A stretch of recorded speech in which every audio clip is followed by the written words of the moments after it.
Housing market trends. So let me show you that we already, in another video, if I fast forward through my workbook for a minute, I did take you through the checklist for this. Okay, so let me take you to the checklist. Here is your checklist for understanding the housing market and doing your market research. There's your checklist, and don't worry, through the module you have got the links in which to do that, and I did circle the ones I thought were the most important.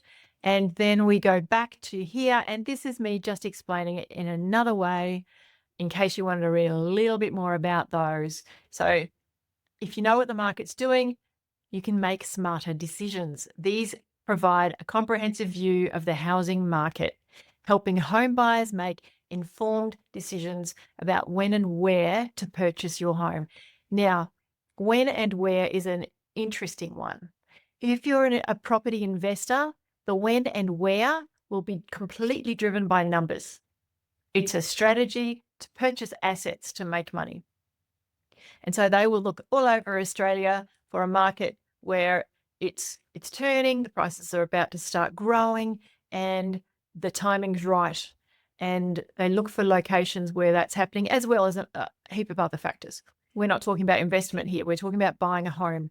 And so consequently, you are not as driven by the when and where. So it's likely that you need to buy a home now, you want to buy a home now, and you want to buy it where you live. Or you're moving to a place because of work and you need to buy a home there. It's not like you get to look around. So in that context, this is how we are approaching this whole course: is you're a home buyer, not a property investor. So you'll be looking at things like house price trends. Over the last 3 months, have they been going up or down? And therefore, could they be starting to soften, or are they starting to pick up in your area? So if you look at what's been happening recently, you can try to predict the future. And the best way of understanding what's going on is to go to open homes right now, so that you're not looking at old data, you're looking at current data on what the prices are and what homes are selling for at auction. Then you've got sales volume, which is the number of homes that sold. You've got supply and demand, which is best way to explain supply and demand, if you're not familiar with the term, is, when you need to buy some avocados and everybody's got avocados that are not ripe, they're hard and you need a ripe one, but you can't find one anywhere. And then you find a ripe avocado and it's like $7. And that's because supply and demand, yeah? Or else all of a sudden there's a million avocados and they're really cheap, yeah, because there's oversupply. So if there aren't very many homes and there's a lot of buyers, that is obviously, it's going to represent the fact that there is not as much supply for a lot of demand, so that's going to affect the prices. Or else there's a lot of supply and not much demand. Oh, that's sad when that happens. That's sad. There's a few places around Australia where still recovering from COVID, when people were mass exiting from Melbourne, for example, during COVID, and buying up out of Melbourne, and now those places, people can't sell to get back into Melbourne. For example, I'm just saying that because I've got a girlfriend who's in that very situation right now, and it's tragic, actually. Oversupply.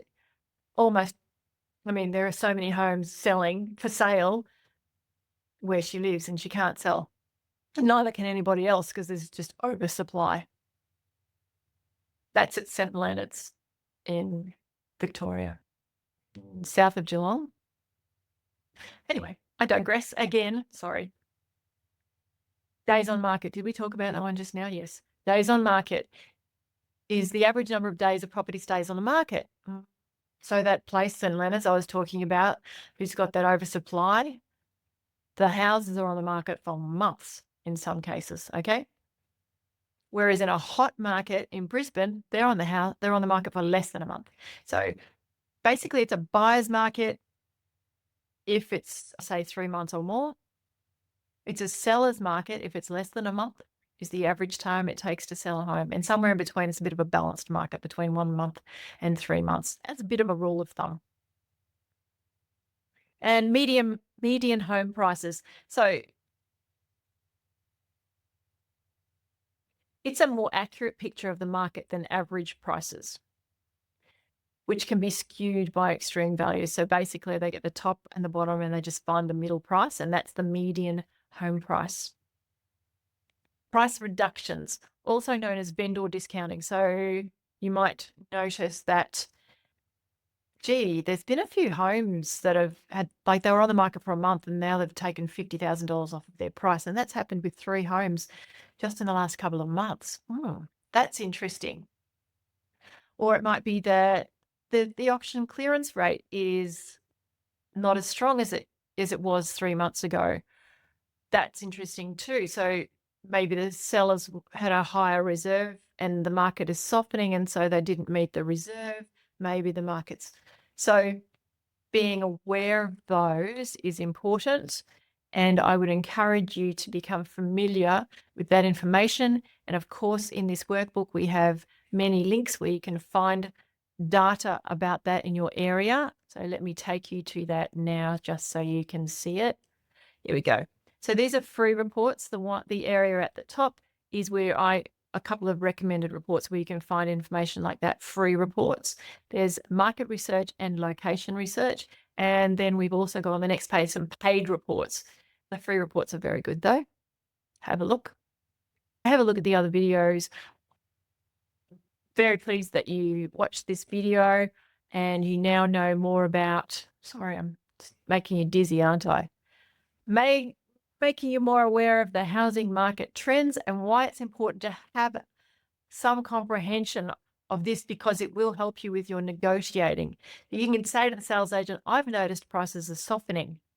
And so that is the most I'm going to offer, because I don't believe paying more for that would be a fair market value. What can they say to that? You know, and if it's a buyer's market, well, you're fortunate. If it's a seller's market and it's softening, wow, isn't that going to be... That'll be interesting. That'll be very interesting. So thank you very much. I'll see you in the next video.